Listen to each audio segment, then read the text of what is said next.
If you are trying to be a good person, if you want to be a best possible, and if this are pretty tough times, so what if we could inspire each other, especially the people we we partner with, to become more thoughtful, more loving person of ourselves. My friend Ruby and Zeph inspired me. They always had their were charming, completely down to earth, good, nice people, and totally devoted to each other. But one day, many years ago, something happened. One day, Ruby wanted out. I had never seen her so furious, and according to her, it was all Zeph's fault, and everything was all Zeph's fault. I deserved more, she said, so much more, and I thought really more from Zeph. Zeph was the guy that came home after working a hard day work and made elaborate meal for their family just because. So what they got into Ruby, and what did Oprah have to do with it? Oh, we are going there, but not just yet. As a couple counseling, I hear a lot of people talk a whole lot about how the problems in their relationships are absolutely not their fault when their partners use upset with them. They say things like she's too sensitive or he doesn't know what he's talking about.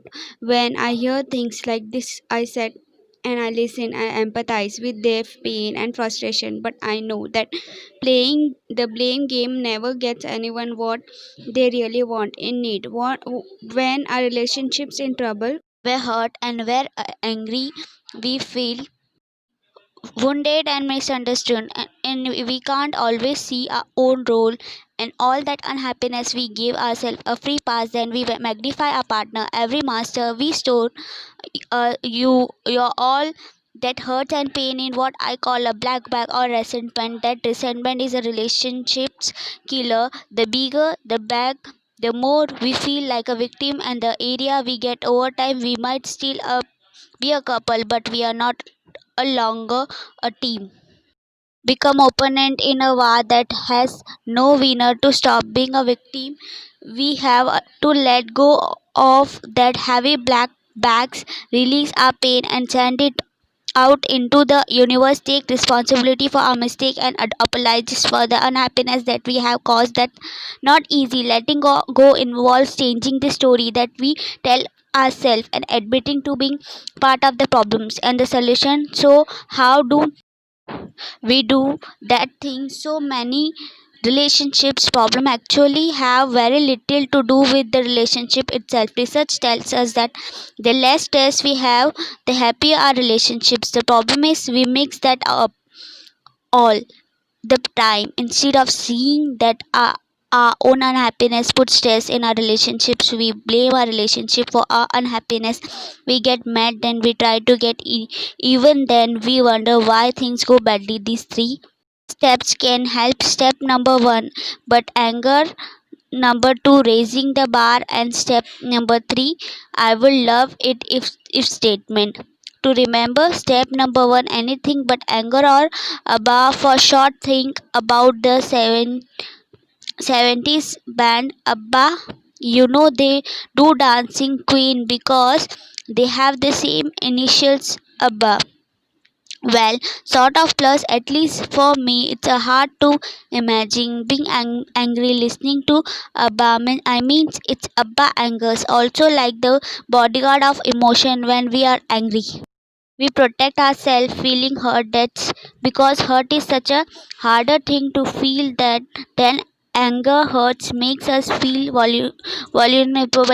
Being vulnerable means us feeling powerless, and nobody wants to feel powerless, so we use anger to push away our hurts and our sadness and our vulnerability, and in the process we end up pushing away the people that we love the most. Anger also the kerosene of relationship problems. Pour anger onto any issue that you are making and watch it ignite. This may be why we can have the same arguments over and over again, and what you might call arguments.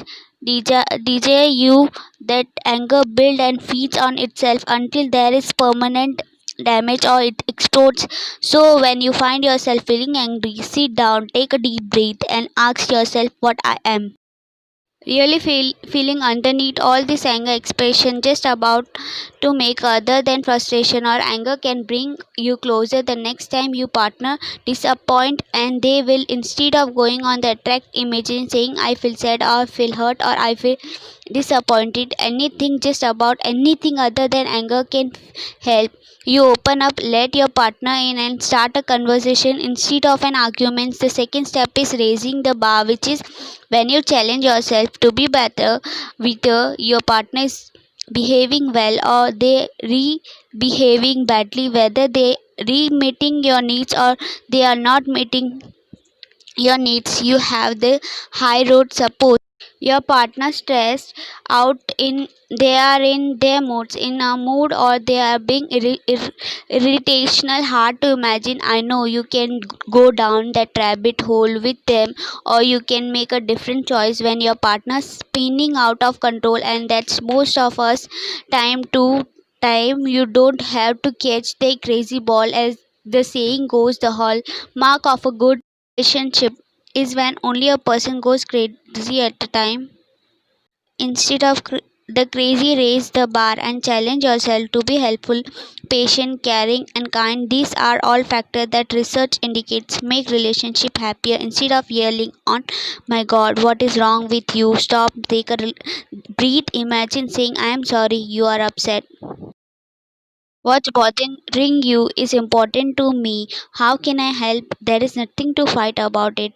You are being helpful. You won't get caught in the spiral if you are consciously raising the bar. The third and final step is using I will love it if statement. I will love it if you would offer to help me with the groceries. I will love if you would love me when look nice. I would love if we pick a night to be alone together. Doesn't that sound better than you never make time for me? But a word of cautious only use I will love it in the way that's positive and future focused. So don't say negative things like I will love if you would stop being such a jerk. That's not positive, that's a criticism. And don't say things too focused on the past, like I would love it if you would clean the kitchen yesterday. Again, that's just criticism. Focus on moving forward and being positive. This is how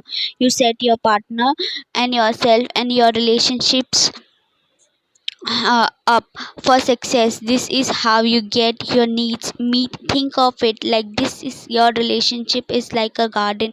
A garden needs water and fertilizer and sunshines to grow, and a relationship needs connection and communications and playfulness to blossom. When we nourish our relationship, we become a deep and we build the trust and goodwill that will we will need to get us through the difficult time. But remember this and self improvement step not weapons, so don't use for example criticizing your partner because they forgot to raise the bar. Lastly, these skills aren't for everything every situations and they are not for every couple. Frankly, not every relationship should survive. Some are just way too unhealthy. Anything but anger, raising the bar, and I would love it if statement. These three steps can make you happier and can help you create the relationship that you want and needs.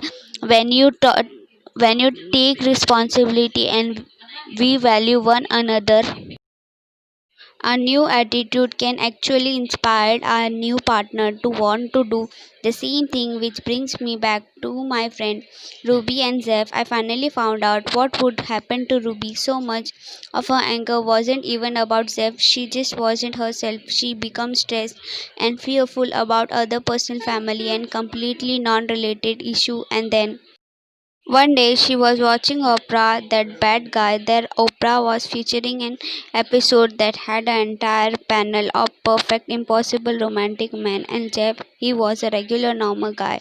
He wasn't a romantic superstar. In truth, neither was Ruby. Nevertheless, she lost it. She wanted Jeff to be just like those men on Oprah, and then she demanded that. become just like other men on Oprah, and the more she demanded, guess what he did? The more he resisted, and the angrier they both become. She was pushing Jeff and away just when she needed him most. Things looked really bad for them, but guess which three relationship tools she decided to try first? Focused on anything but anger instead of taking her stress out on Jeff and her pain and her fear out on him. She shared what was wrong on with her. She shared what was underneath her anger that made him feel closer to her and he wanted to be there.